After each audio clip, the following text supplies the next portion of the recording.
तो कैसे हो मेरे प्यारे साथियों। सभी को जय श्री राम। मैं मिस्टर जेड आज आपके लिए दो करीबी दोस्तों की एक ऐसी आप बीती कहानी लेकर आया हूं जो एक जगह से दूसरे जगह पर माल पहुंचाने का काम करते थे। यानी वो ट्रक चलाते थे, जो ट्रक चलाकर अपना पेट पालते थे। एक ड्राइवर था और दूसरा उसका साथी यानी खलासी।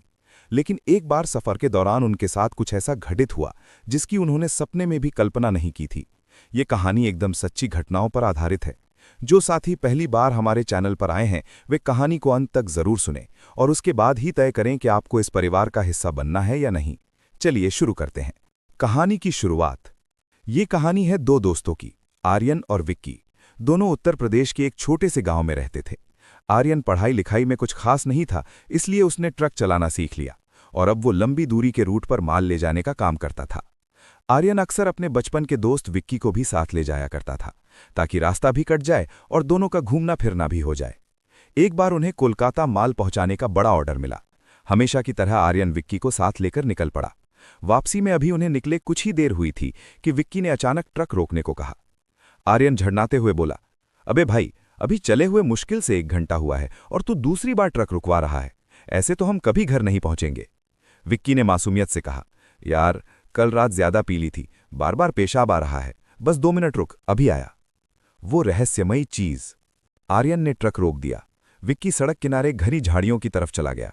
हल्का होने के बाद उसकी नज़र झाड़ियों के बीच चमकती हुई एक चीज पर पड़ी। उसने पास जाकर देखा तो वो एक सुनहरे रंग का भारी कड़ा था। वो कड़ा शुद्ध सोने का लग रहा था। विक्की ने आसपास दूसरा कड़ा भी ढूंढा, पर वहां सिर्फ एक ही था। उस कड़े पर कुछ सूखे हुए लाल धब्बे थे। विक्की ने उन्हें पहुंचा और चुपके से अपनी जेब में डाल लिया। उसे डर था कि अगर उसने आर्यन को बताया तो उसे आधा हिस्सा देना पड़ेगा। जब वो वापस आया तो आर्यन बहुत गुस्से में था। विक्की ने बहाना बनाया कि वो रास्ता भटक गया था और फिर वे आगे बढ़ गए। अनजान मेहमान का आगमन। शहर पहुंचकर दोनों अपने अपने घर चले गए। विक्की को अंदाजा भी नहीं था कि वो अपने साथ एक बिन बुलाए मेहमान को ले आया है। रात में जब विक्की सोने गया तो उसे किसी लड़की के फुसफुसाने की आवाज़ें आने लगीं। उसे लगा शायद थकान की वजह से वहम हो रहा है। उसने हेडफोन लगाए और सो गया। अगली सुबह जब उसने अपनी पैंट की जेब से वो कड़ा निकाला तो उसकी खुशी का ठिकाना न रहा। कड़ा बहुत कीमती था। उसने सोचा कि अगर वो इसे बाजार में बेचेगा तो गांव में सबको खबर हो जाएगी। इसलिए उसने तय किया कि वो ये कड़ा अपनी प्रेमिका प्रिया को तोहफे में दे देगा। प्रिया उस चमकते कड़े को देखकर फूली नहीं समाई। उसने बिना सोचे समझे उसे अपनी कलाई में डाल लिया और यही उसकी सबसे बड़ी गलती थी। प्रिया का अजीब बर्ताव। कड़ा पहनने वाली रात को ही प्रिया रहस्यमयी ढंग से गायब हो गई। घर वाले परेशान थे। पुलिस ने भी हाथ खड़े कर दिए। गांव में चर्चा होने लगी कि विक्की और प्रिया का चक्कर है तो जरूर विक्की ने ही उसे कहीं छिपाया होगा। प्रिया के घर वालों ने विक्की को खूब कूटा, पर उसे वाकई कुछ नहीं पता था। 3 दिन बाद प्रिया अचानक खुद घर लौट आई, लेकिन वो बदली हुई थी। उसने घर वालों से झूठ बोला कि विक्की उसे ले गया था और उनका झगड़ा हो गया। पंचायत बैठी और फैसला हुआ कि विक्की को प्रिया से शादी करनी होगी। विक्की हैरान था कि प्रिया झूठ क्यों बोल रही है, लेकिन डर के मारे उसने शादी के लिए हाँ कर दी। शादी की पहली रात जब विक्की ने अकेले में प्रिया से पूछा, तुमने ऐसा झूठ क्यों बोला, तो प्रिया एक भयानक मुस्कान के साथ बोली, क्योंकि मैं आज़ाद होना चाहती थी। अगले ही पल उसने विक्की को एक ऐसा जोरदार थप्पड़ मारा कि विक्की कमरे के दूसरे कोने में गिर पड़ा। विक्की समझ गया कि ये उसकी प्रिया नहीं बल्कि कोई और रूह है। वापस उसी रास्ते पर उस रूह ने विक्की को आदेश दिया कि वो आर्यन से कहे कि वे दोनों भी अगले सफर पर कोलकाता साथ चलेंगे। आर्यन पहले तो नहीं माना, पर विक्की की मजबूरी देखकर वो तैयार हो गया। ट्रक में सफर के दौरान आर्यन ने मजाक में कहा, प्रिया भाभी, विक्की कह रहा था कि आप कोई चुड़ैल हो। तभी ट्रक का रेडियो अपने आप बजने लगा। आर्यन डर गया।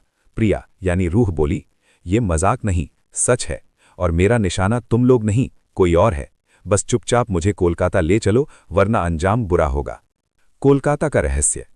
कोलकाता पहुंचकर वो रूह प्रिया के शरीर को लेकर एक पॉश इलाके में गई और कुछ घंटों बाद वापस आई। उसके हाथ की त्वचा जगह जगह से जली हुई थी। वो किसी से अपना पुराना बदला लेकर आई थी।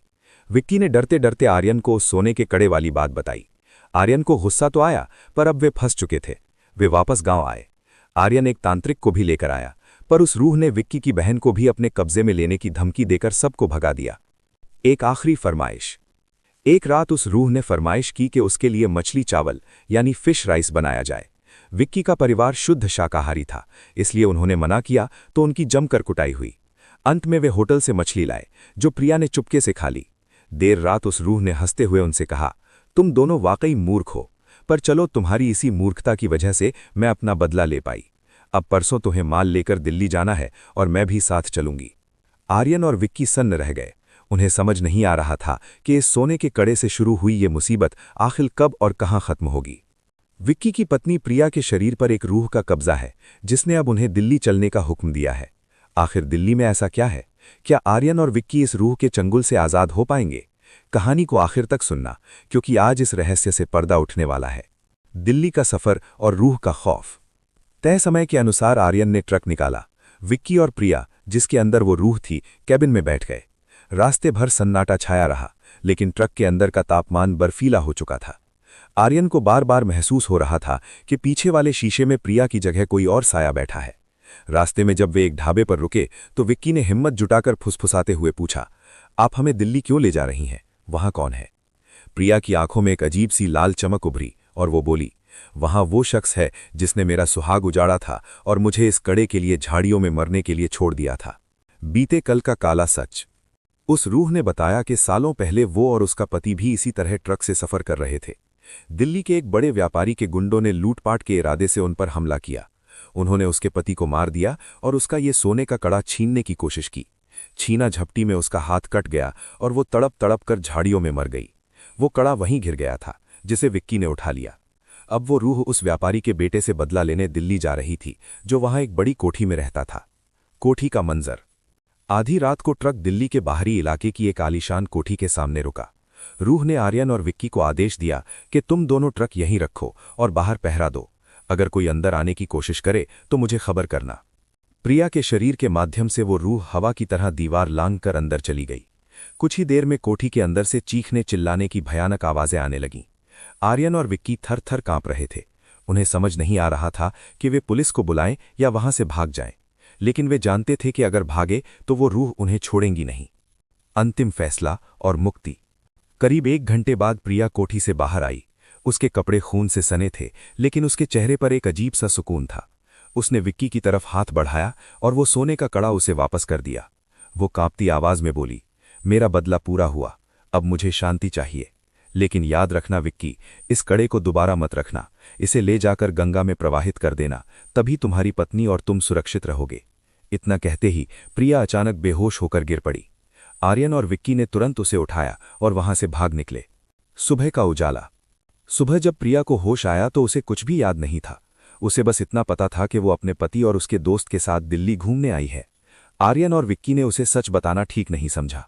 घर लौटते समय उन्होंने हरिद्वार में रुककर उस कड़े को गंगा जी में विसर्जित कर दिया। कड़ा पानी में गिरते ही एक धुआं सा उठा और गायब हो गया।